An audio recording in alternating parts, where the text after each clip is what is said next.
All right, we are starting Unit 6 today. Unit 6, if you took a look at the pre-assessment last week, is a trig unit. So you might remember from geometry, you did some right triangle trigonometry with sine, cosine, and tangent and such and stuff like that. We're going to do some different stuff with the trig functions in this unit. Trig functions, sine, cosine, and tangent, are examples of what we call a periodic function. And a periodic function, as it says here, is a function whose values repeat themselves over a regular interval. And that regular interval is known as the period. Okay? So periodic, so a function that repeats itself over and over again is known as a periodic function. In general, a trig function will generally repeat itself every 360 degrees.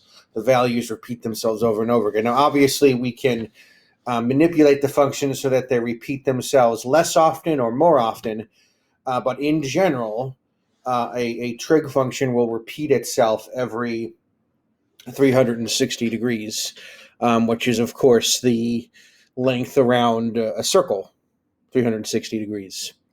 So today we're just going to do some basic stuff with trig functions.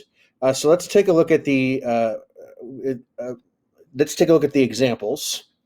Here we have a clock. So a flea is resting at the tip of a clock's minute hand. So the key here is it's the minute hand, which is 1 foot long. When it is 12:15, the flea is 10 feet above the ground. Okay, so at 12:15, the minute hand is pointed to the right towards the 3, and I drew that here. Okay, they're telling us that minute hand is 1 foot long. That 1 foot is kind of like the radius of the circle. And what they're saying is if we were to measure the flea, which is here, if we were to measure its height above the ground, it would be 10 feet.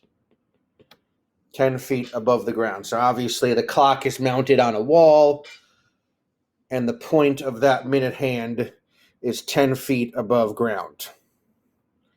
Okay?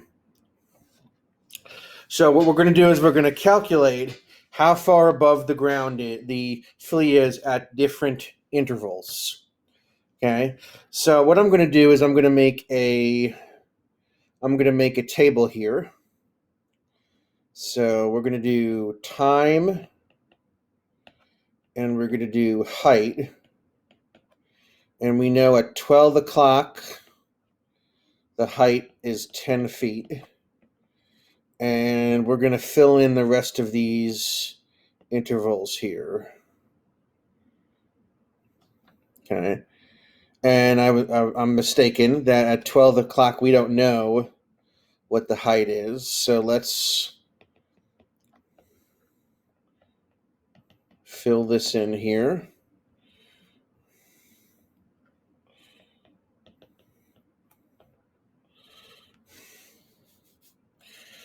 Excuse me.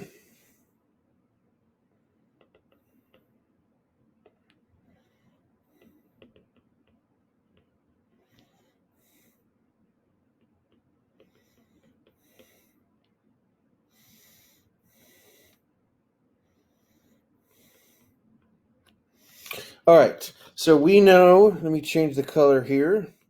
We know that at 12:15, it is 10 feet above ground. So now we're going to use the information that we have to estimate the height, to calculate the height. So number one, calculate how far above the ground is at the following times. A, at 12 o'clock. So at 12 o'clock, the minute hand is going to be pointed up towards the 12, and we want to know the height at this point here. Well, we already know that the height at this level is 10 feet. we know that this is 1 foot long. So this is going to add an additional foot. So this is going to be 11 feet. So it'll be 11 feet up here at 12 o'clock. Part B, 12:30. Okay, 12:30, it's going to be pointed straight down from center. So again, in this case, we know that the point up here, we know that that is 10 feet. This 1 foot, that's going to subtract a foot this time. So at 12:30, this is going to be at 9 feet. Okay. So that was 12:30. 12:45, we're pointed directly left of center. That's going to be the same height as 12:15. So that's going to be 10 feet again. And at 1 o'clock, it's pointed back up again. So it's going to be back up at 11 feet. So I used the information I knew to fill in those times for number 1. Number 2, estimate how far above the ground the flea is at the following times. 12:10. So 12:10, it's going to be pointed towards the 2 right here. Okay. Now I know it's got to be less than 11, but it's got to be greater than 10. So I don't know the exact value, but I do know that I can divide this up into thirds, right? This is 1/3, this is 2/3, and then this is the third. And the 2 at 12:10 is at the 2/3, mark. It's 2/3 of the way between the 12 and the 3. So this will be 11 feet. Okay. This is going to be 10 2/3 feet. This is going to be 10 1/3 feet. And this is going to be 10 feet. So you can see how I divided that up into thirds. So at 12:10, it's pointed towards the 2. That's going to be 10 1/3 feet. Okay. And then I could do the same thing for 12:20. I can divide this up into thirds, this part into thirds. So I know that this is 10 feet, and I know that down here towards the 6 is 9 feet. So this is going to be 9 2/3 feet. This is going to be 9 1/3 feet. And then pointed straight down, we already know is 9 feet. So at 12:20, the minute hand is pointed towards the 4. So that's going to be at 9 2/3 feet above the ground. Okay. And then I'm going to do the same thing one more time for 12:40. So I'm going to take this part and divide this up into thirds. So I know that down here is 9 feet. I know that up here is 10 feet. So this is going to be 9 2/3. This is going to be 9 1/3. And then towards the bottom is 9 feet. So for part C, for 12:40, okay, 12:40, the minute hand is going to be pointed towards the 8. So it's going to be 9 2/3 feet. So this table right here gives you the answers for number 1 and number 2. Number 3, assuming the pattern continued, how far above the ground would the flea be at the following times? So because a clock is continuously going around in a circle, I know that at 1 o'clock, it's going to be pointed straight up. So at 1 o'clock, it's going to be at 11 feet. At 1:30, the minute hand's going to be pointed straight down. So that's going to be at 9 feet. At 2 o'clock, it's going to be pointed, let's get a different color here. It's going to be pointed straight up. So that's going to be at 11 feet. And then at 2:30, the minute hand's going to be pointed straight down. So that's going to be at 9 feet. And you can see how that pattern keeps continuing. This is an example of a periodic function, okay? Because the minute hand is continuously going around in a circle once every hour. So the period of the minute hand, we would say, is 1 hour, because it goes around in a circle once per hour. The hour hand is a different story. Okay, the hour hand goes around in a circle every 12 hours. Okay, so that's a different story. So that's our first example with periodic functions. Let's take a look at the second example here. Okay, here's a circle with a radius of 5 units whose center is at the origin. So this point right here is 0, 0. Assuming if the y coordinate of point B is 4, what is the x coordinate? So we don't know the x coordinate, but we know that the y coordinate is 4, and we want to figure out the x coordinate. Well, one of the cool things about radii in a circle is that I can take the point on the circle, any point that's on the circle, and drop it to the x-axis.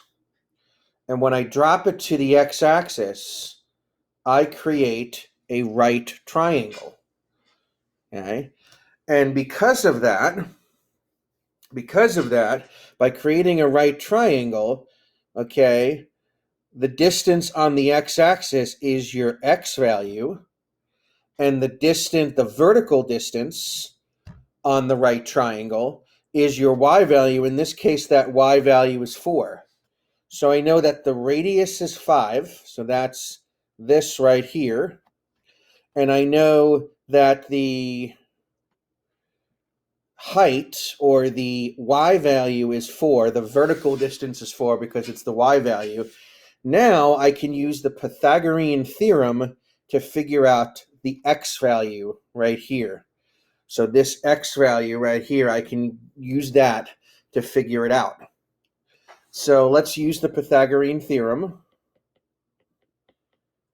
So if you forgot, that's going to be x squared, or excuse me, a squared plus b squared equals c squared. And I know that the one is x squared, the one is 4 squared, and the hypotenuse, which is the radius, is 5 squared. So I'm just going to go ahead and solve this for x. So this will be x squared plus 16, 4 squared is 16, equals 5 squared, which is 25. All right, I'm going to subtract 16 from both sides, and I'm going to get x squared equals 25 minus 16 is 9. And then to figure out the value, now I have to square root both sides. And we should remember this from last semester. When I take the square root of 9, the square root of 9 could be 3, but it could also be negative 3. So our answer here is x equals positive or negative 3. The question is this particular x value going to be positive 3 or negative 3? Well, we know that this is the origin right here. And to get to this point on the circle here, I have to move to the left. So left on the x-axis, is that positive or negative? Well, left on the x-axis is negative. So the x-coordinate here is going to be negative 3. So the coordinates of point B all right, is going to be -3, 4. So if the y-coordinate of point B is 4, what is the x-coordinate? -3. Okay. Name 2 other points that must be on the circle. Name 2 other points that must be on the circle. Well, I have a bunch of points that I could do this point right here. I could do this point right here, this point, or I could do any one of those 4 points. They only want 4 of them. So let's say I do this one up here. Okay. I know that this is going to be 5. So this is going to be 0, 5, because there's no horizontal movement, but from the center I go up 5. So that's 0, 5. This one, again, that distance is 5, is going to be 5, 0, because I move to the right 5, and then I don't move up or down. If I choose this point here, that's going to be what? That's going to be 0, -5. If I choose this point, it's going to be -5, 0. It's the mirror image of this one over here. So I named you 4 points. They only want you to name 2. So if this were like on your cool down tonight, you just pick 2 of the 4 that I just named, and that would answer the question. Okay, and that is it for lesson 1.